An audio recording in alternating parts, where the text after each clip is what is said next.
সম্মানিত হাজিরিন,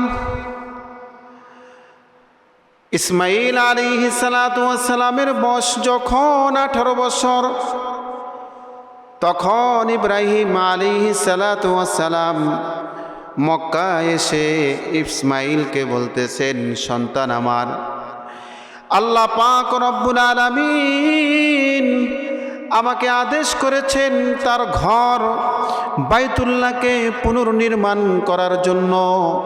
তুমি আমাকে সহযোগিতা করবে কিনা? তুমি যদি আমাকে সহযোগিতা করো তাহলে আমি আল্লাহর হুকুম সঠিকভাবে পালন করতে পারবো।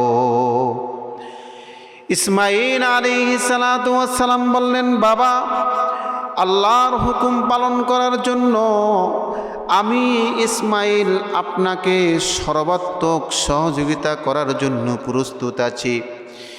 ইব্রাহিম আলাইহিস সালাতু ওয়াস সালাম অতঃপর বাইতুল্লাহকে পুনর্নির্মাণ করার জন্য সারা বিশ্ব ভ্রমণ করেছেন। সারা বিশ্ব থেকে 5টি পবিত্র জায়গা থেকে পয়গম্বর ইব্রাহিম মাটি সংগ্রহ করলেন।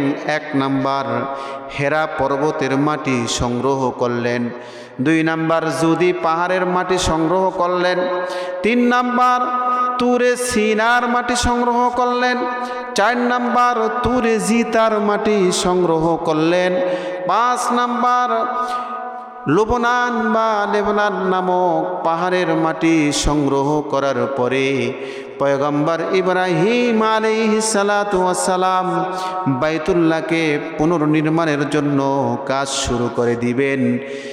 কারণ এই বাইতুল্লাহ হযরতে নূহ আলাইহিস সালাতু ওয়াস সালামের প্লাবনের সময় জান্নাতের ইয়াকুত পাথরের দ্বারা যে বাইতুল্লাহ নির্মিত হয়েছিল, ওই বাইতুল্লাহকে আল্লাহ পাক রব্বুল আলামিন পয়গম্বর নূহের প্লাবনের সময় 4র্থ আসমানে উঠিয়ে নিয়েছিলেন। এই জন্যই পয়গম্বর ইব্রাহিমকে আবার পুনরায় বাইতুল্লাহকে পুনর্নির্মাণের আদেশ করেছে। অতঃপর বাইতুল্লাহর কাজ শুরু করবেন।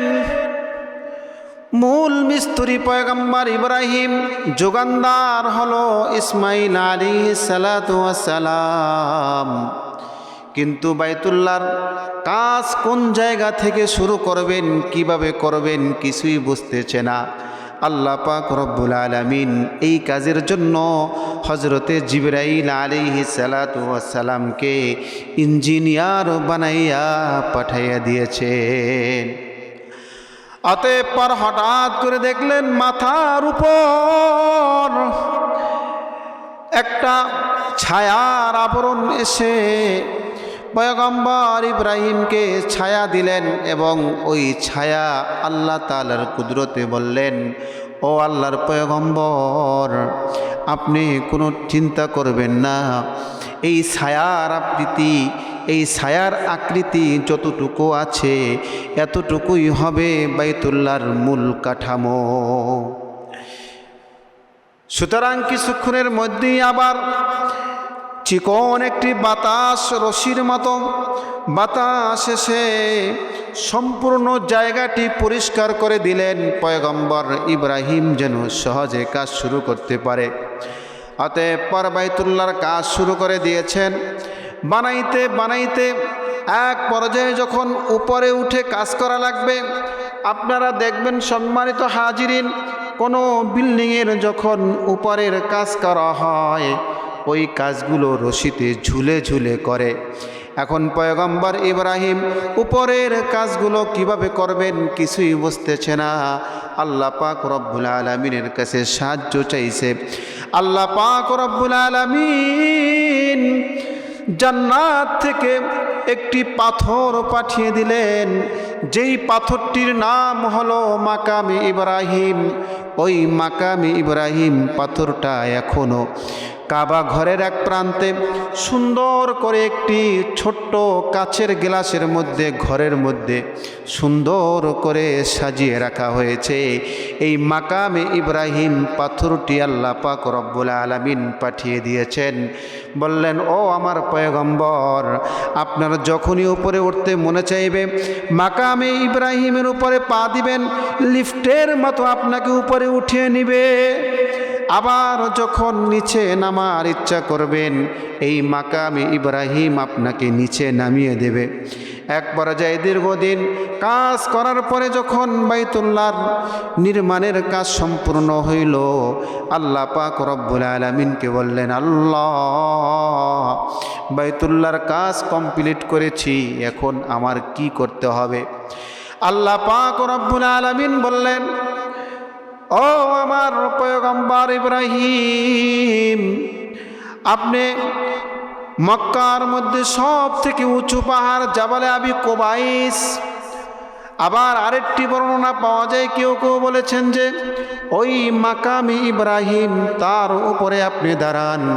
ওই মাকামে ইব্রাহিমের উপরে দাঁড়ানোর পর মাকামে ইব্রাহিম পাহাড় সমপরিমাণ উঁচায় উঠিয়ে দিয়েছেন এবং আল্লাহ পাক রব্বুল আলামিন বললেন, এখন আপনি দুনিয়ার মানুষদেরকে ঘোষণা দিন যাতে তারা যেন এই ঘরের তাওয়াফ করতে আসে।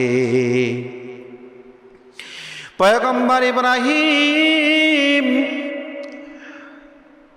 মাকামে ইব্রাহিমের উপরে উঠে পাহাড় সমপরিমাণ উঁচায় উঠে ঘোষণা দিলেন।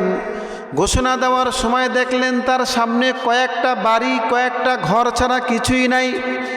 আল্লাহ পাক রব্বুল আলামিনকে বললেন, আল্লাহ, এই কয়টা ঘর মাত্র, এরাই কি শুধু তাওয়াফ করবে? এরা আসলে আর বাকি মানুষ তো আমার এই ঘোষণা শুনবে না, তারা কিভাবে আসবে?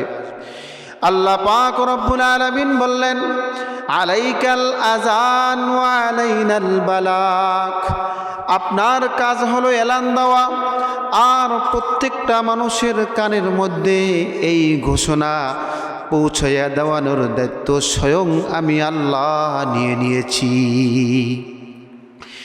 এই জন্য মুফাসসিরিনে কেরামরা বলেন, যখন কোনো মানুষ জন্মগ্রহণ করে আল্লাহ পাক রব্বুল আলামিনের তরফ থেকে একজন ফেরেশতা এসে তার আজান, আল্লাহ পাক রব্বুল আলামিনের তরফ থেকে একজন ফেরেশতা এসে ওই ব্যক্তির কানের মধ্যে পয়গম্বর ইব্রাহিমের ওই ঘোষণাকে শুনাইয়া দেয়।